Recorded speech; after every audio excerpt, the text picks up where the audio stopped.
Over the past few decades, plastic use has increased a concerning amount. It is estimated that by 2050 there will be more plastic in the ocean than fish. Overproduction by large corporations, overconsumption by the consumers, and improper waste disposal are primarily to blame for. Only about 9% of plastic is ever recycled. Plastic is not biodegradable, and the smallest it'll break down to are microplastics. Microplastics will end up everywhere, including our soils, our oceans, and unfortunately, our food. It is especially important to be knowledgeable and to take action while damage is still irreversible, because plastic pollution will affect our health and of the environment, weaken ecosystems, and impact social well-being. Join us in learning more about problems and finding a solution. When talking about plastic pollution, it's pretty evident that plastic is deeply ingrained in our everyday lives as well as consumer culture. Luckily, there are alternatives like bioplastics that we can use. Some notable ones worth mentioning are going to be PHA plastics. These are derived from bacteria and they are pretty much biodegradable in every environment type. They decompose without any special treatment, and they are denser than water.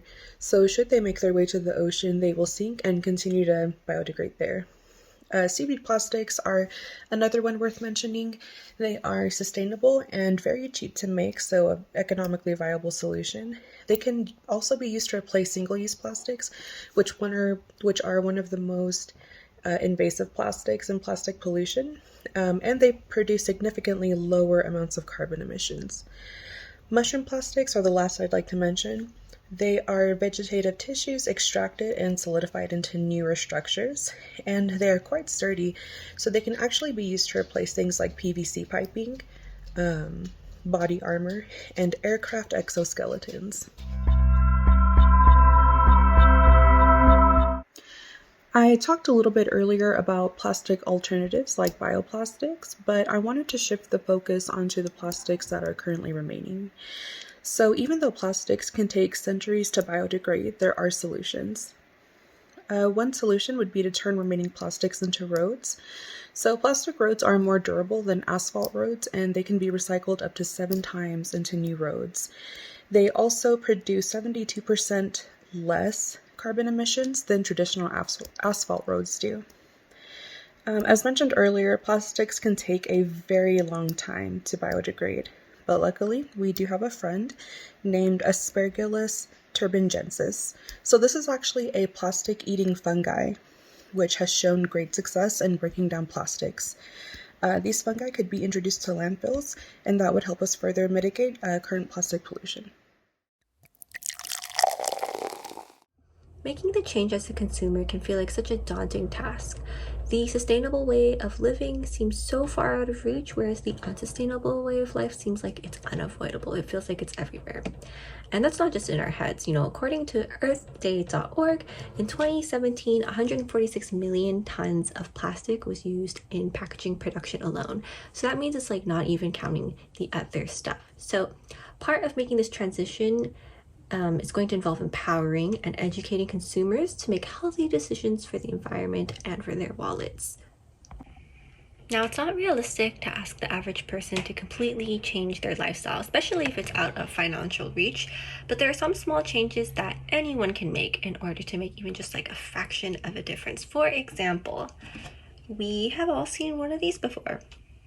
Red Solo cup. So these convenient little cups that we so often associate with parties and other festivities, these are actually made out of something called polystyrene. And it's one of the more difficult plastics to recycle. So once this leaves the party, wherever this ends up, whether it's a landfill, whether it's some litter on the side of the road, this is not going to decompose for 500 years.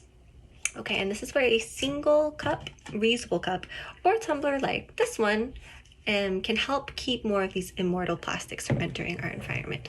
So on this slide, here are some examples of some simple switches that people can make as consumers in a plastic-filled world.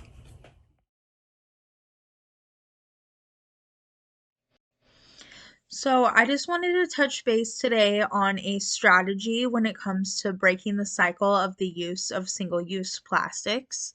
Single-use plastics take up a lot of space in our landfills, and a lot of them cannot be properly recycled.